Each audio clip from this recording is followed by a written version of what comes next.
Hello, and welcome to my allotment for another little update on how it's looking.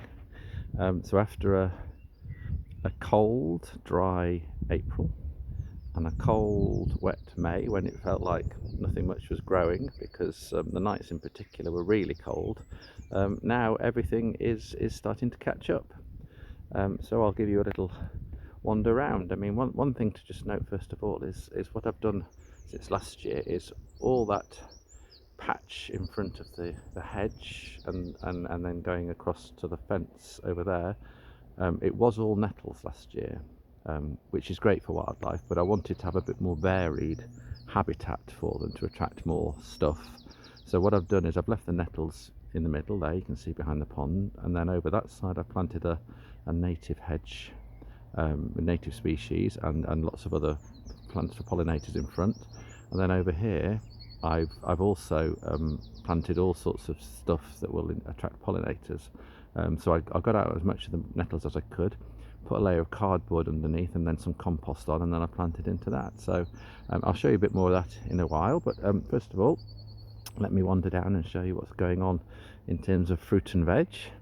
So first of all, the rhubarb is looking magnificent. So we've had two lots of rhubarb crumble so far this year, and they were sublime. So with the rhubarb, so I've had it about 4 years now. Somebody from a different allotment left a root at the end of the path and said, does anybody want it? So I grabbed that. Now the first 2 or 3 years you have rhubarb, the key is to not take any, or if you take a bit, only a little bit of the stems, because it's building the energy and it's setting itself, getting itself established. So if you take too much, even any time, if you keep taking too much of the rhubarb, then you could end up with it weakening the plant and it fizzling out. So now this one is really strong and it's established, so I can take a good amount of the rhubarb from it, and it's just beautiful. I mean, it's a magnificent plant as well, isn't it? Look at that, absolutely fantastic. So that's looking good. The comfrey is also looking good. So I grow this, two things: one for the bees and pollinators, which absolutely love the flowers, and the other reason is to provide liquid fertilizer for my tomatoes in particular. So I cut down the plants, stuff them into this water butt, which has got some water in, and then I use the liquid for tomatoes. So comfrey, beautiful plant, great to have. You do need to be wary if you do have it that once you've got it, it's pretty difficult to get rid of, because the reason it's so full of nutrients is it sends a big taproot really deep down into the soil, and so it pulls nutrients up from there. So that's good in terms of food and it being a strong, healthy plant. Look at that. But you do need to be, once you've got it, it is quite difficult to shift. It's probably an understatement. So then let me show you my magnificent brassica cage. Look at that. I mean, that for me is a major achievement, because I put it up 6 weeks ago and it's still standing. That is something. So I've got all my brassicas, and I've got some lettuce in amongst my sprouts at this end. Now, one thing to just mention, I think, if you're planting out, your brassicas, your lettuce, salads, all sorts of things, beans, always plant them out, I would say, on a day when the soil is dry and the forecast is dry, because when you first plant out the small seedlings, they're soft growth, they're soft juicy growth, which is what slugs love, absolutely love, and snails. If you put them out and the soil is moist, then they'll all get gobbled up quite quickly. Whereas if you do it when it's dry, then after a while, as you can see with these plants now, once they get sort of hardened off and they're strong and they get into the soil, then actually they're not as enticing at all to slugs and snails. I mean, you get a little bit of damage, I think, probably if I look here. So there's one now. You can see through there, you can see that one's been nibbled a bit, but it's still okay, and the middle leaves are okay. But generally, apart from the odd little bit, the plants are all good. So I've got sprouts, I've got kale. You can see some kaliness of the leaves there through my cage, which is still standing. Did I mention that? And then you've got cabbages here. You've got purple sprouting broccoli. So these are the ones I've just put out: purple sprouting broccoli and Savoy cabbage. And yeah, and if the soil's dry, by the way, if the soil's dry, that doesn't. What I don't mean is you don't water it. So water them in, give them a good water. But because the soil's dry, and the slugs and snails know it's not raining, they don't come out. Even so, you'll have a patch of wet soil where you planted them out. That's fine. But all around is dry, and so they don't come out very much. So then onto the beauty of the broad beans. I mean, look, they are so healthy. So these are the third lot of broad beans that I sowed. I've got some that I've overwintered, which I'll show you, and then I grow. I probably give them about 3 weeks apart between sowing, so I've got a succession of beans. Now the only thing to manage there is that when it's cold and you plant some, they'll take a while to get going, and then the later sowings, when you plant them, they'll get growing really quickly, so they'll sort of almost catch up. But you just sort of try and sort of have gaps between it and see if you can have the beans at different times. So that's, I mean, there's no black fly on them. They're really healthy. The black fly may arrive, but hopefully the ladybirds will be waiting for them to see them off. So yes, then I've got my potatoes here. So these are the new potatoes which have survived the conditions, and they're all looking very happy and healthy. They do look healthy, don't they? Look at that. I mean, that's a healthy potato, that is, isn't it? Very healthy potato.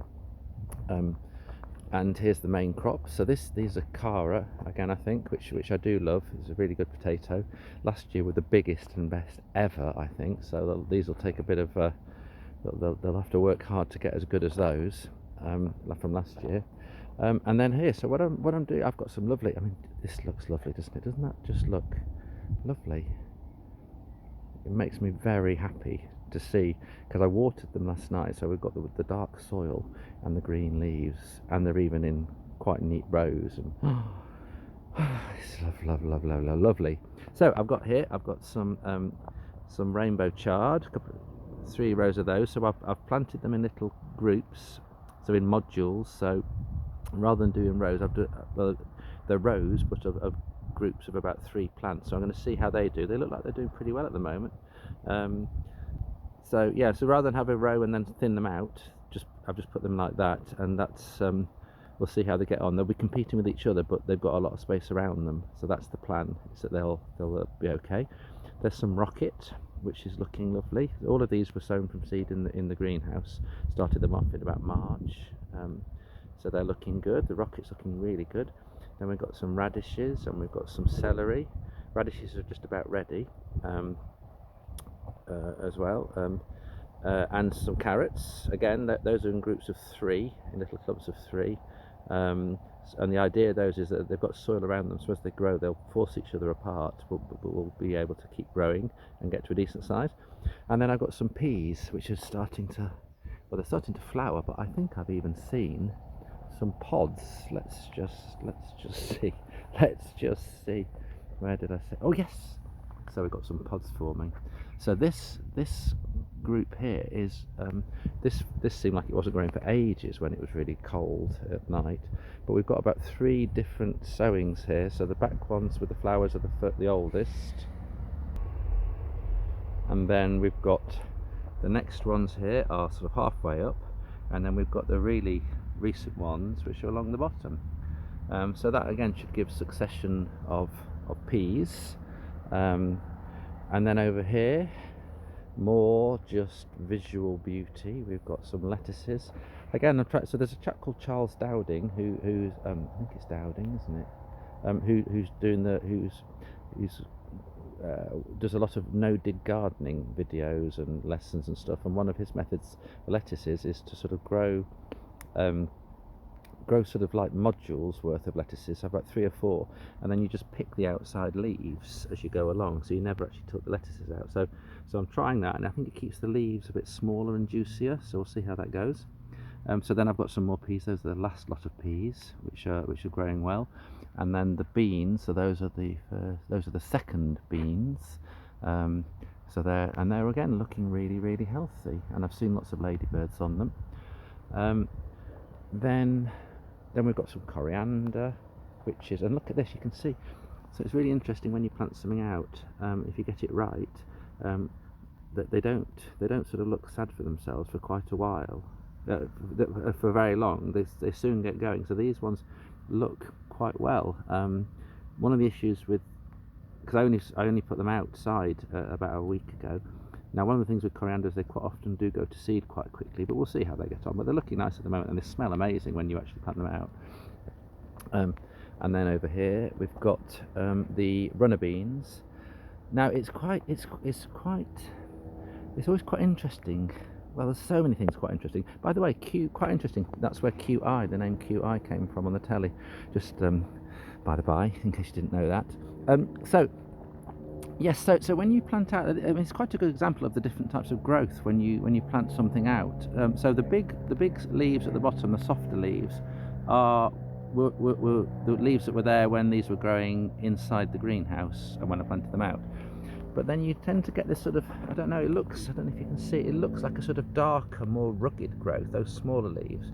That tells me that these have now rooted outside in the soil and they're growing away, and they'll be fine now. I just need to look after them from now on, but they've established. And I'll show you with the French beans as well. It's a similar sort of story. So you can see a different type of growth once the plant gets established. I'm going to take you on here.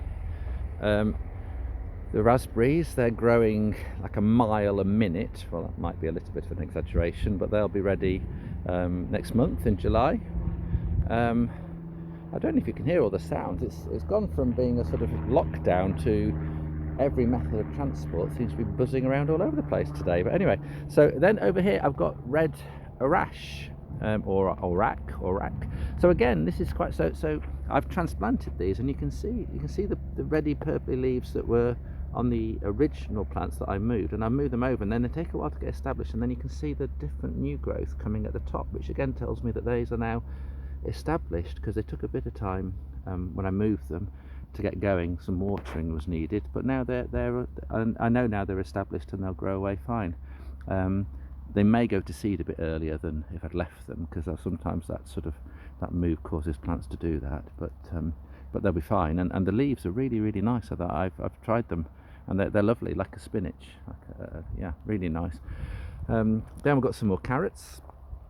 So these are then the first broad beans. These are the ones that overwintered, and look, the beans are now forming. So these they were here in the snow, the frost, and for a while they looked literally half dead. They looked like they weren't going anywhere at all. And then only about 3 weeks ago they suddenly started to get going again, and now they're full of flowers, they've got beans coming, and all is well in the world of the broad beans. So those are the first ones, so they should be hopefully ready in the next few weeks. And then we've got some courgettes. Same again, you can see the new growth coming there. That's since I planted them out, so that tells me that they've now got established outside. And this one here, again, you can see them starting to grow in the middle. So that's a good sign. So they're growing away nicely. French beans, same again, you can see that different growth. There it is. That's right. Okay, they're established now, and off they go, because that wasn't happening. That wasn't there in the little modules. Some carrots, I moved them because I need some space in the greenhouse, my tomato, so I've transplanted these big carrots, and you can see some carrotiness at the bottom there. And sweet corn. So sweet corn needs to be planted in blocks. I've got some over here, and I've got some amongst the red arash as well. So the sweet corn is planted in blocks because it's wind pollinated. So the closer, this might be a little bit too close, but I'm trying it. Hopefully I'll get away with it, because the more pollinated the cobs are, the more you get all the yellow little bits. What are they called? Corn whatevers. Can't remember. Mine's blank with all the excitement of it all. So the corn nuggets, I'm going to call them. That's what I'm going to call them. So the more pollinated, the more porn nuggets. No, they're not porn. They're corn nuggets. Yeah. Anyway, so then round here we've got the final lot of broad beans, and these are crimson flowers. So you can see the crimson flowers starting these. And I must say, on sunny days, all of these broad beans smell beautiful as well. No wonder bees are romping all over them because they smell delicious. Parsley in there, so there's quite a lot. You can see as I'm going around, there's quite a lot out there going now. We've got more peas there. These ones are not quite as not quite as healthy looking, but I'll get a few peas off them, so that's nice. And then the strawberries. So I've got they're coming now. Look at these, beautiful, beautiful, starting to get some forming. So what I'm going to do is there's rain forecast today. In fact, it's raining as I'm speaking to you. So I'm going to let these get wet, and I watered them last night, so they've had a good soaking. And then I'm going to put some straw over them, probably just really for me, so I can sort of sob at the beauty of strawberries with straw, and get all emotional about it. But also they do actually stop the strawberries getting touching the soil or getting nabbed by slugs and things. So I'll get the straw over once the soil's dried a little bit, and then we got onto here last year's perpetual spinach, which I'm going to have eating a risotto tonight, and it's starting to go to flower. But it's still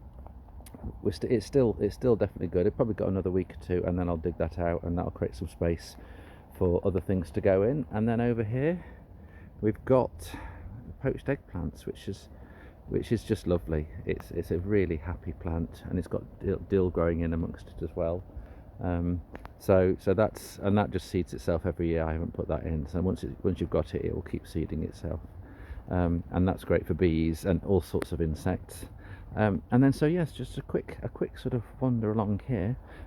So what I've got here in terms of my corridor for wildlife, he says very grandly, is that which looks like lots of wild stuff growing. That's what it is. It's got brambles, it's got wild roses, it's got ivy, it's got all sorts.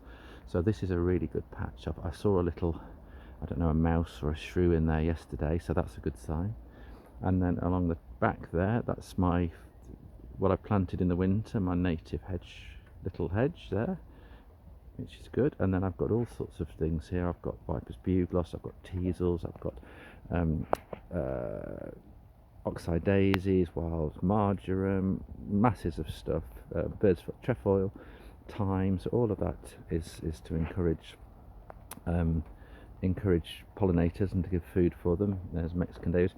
I've got my verbascum, which I plant for the flowers for pollinators and also for the caterpillars. And look, there's already caterpillars chomping. They're very small at the moment, so you can see them. They're all over now. So these aren't grown for an ornamental garden. So if that was the case, it would be not quite as good and relaxing. I'd be a bit stressed, but they're grown just to attract wildlife. So and I just found those plants on scrubland around the allotment, and it would have been mowed and got rid of, so I nabbed them. So and then we've got more poached eggplants here. There's the bank of nettles. So here's the pond. You can see it's raining a little bit now, which is good news. I did try and make a video yesterday and saw a damselfly emerging from the pond. I got so excited when it landed on my finger that I pressed stop on the video by mistake, so I'll try not to do that again. But they're probably, there may well be dragonflies and damselflies sheltering in those nettles, so they can emerge from the pond when it was drier a bit earlier on, and they can then go and hide in the nettles. So it's good for that, but also the main reason I've got all this around is so that anything emerging from the pond or going into it doesn't get predated on as soon as it pops out the pond. It can hide, and it can hibernate and look after itself in there. So then over here we've got Buddleia, we've got Nepeta, the Six Hills giant, which has still got bees even in the rain. We've got marigolds, we've got Phacelia, which is a green manure but also great for bees and pollinators. I've got a Russian sage in there. I've got some echinacea, coneflowers, got all sorts of stuff. There's the salsify that's it's just about to open. I've got some bryza grasses, which are intended for goldfinches to eat the seeds. There's the Phacelia, so lots of stuff here. Poached eggplants, herb Robert, there's some horehound in the middle there. I've got feverfew, all sorts of more Buddleia, some sunflowers. So all of this is for pollinators, and then underneath the hedge I've sort of got all sorts of stuff. So that's to make habitats for anything. So I've had foxes sleeping in there already. I've had all sorts of rodenty ones living there as well. So I just make it as a place where nobody disturbs it. Yeah, the fox sleeping was very exciting. There was a fox. I was standing on the allotment doing stuff. All of a sudden, a fox came belting out of here, ran all over the allotment. Don't know why. Maybe it had a bad dream. So that's where we are really at the moment. It's all looking splendid. Walking on the rain. So the forecast is for dry weather for a while after this. So the more rain today, the better. And then just finally, there's a train, as you know.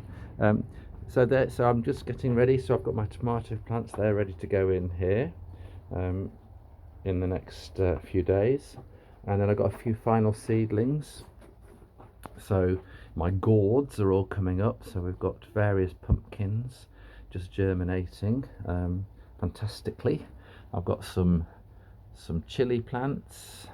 There's some more chili plants that I bought yesterday, couldn't resist, with names like Thai Dragon, Apache, and other Basket of Fire, other hot themed names.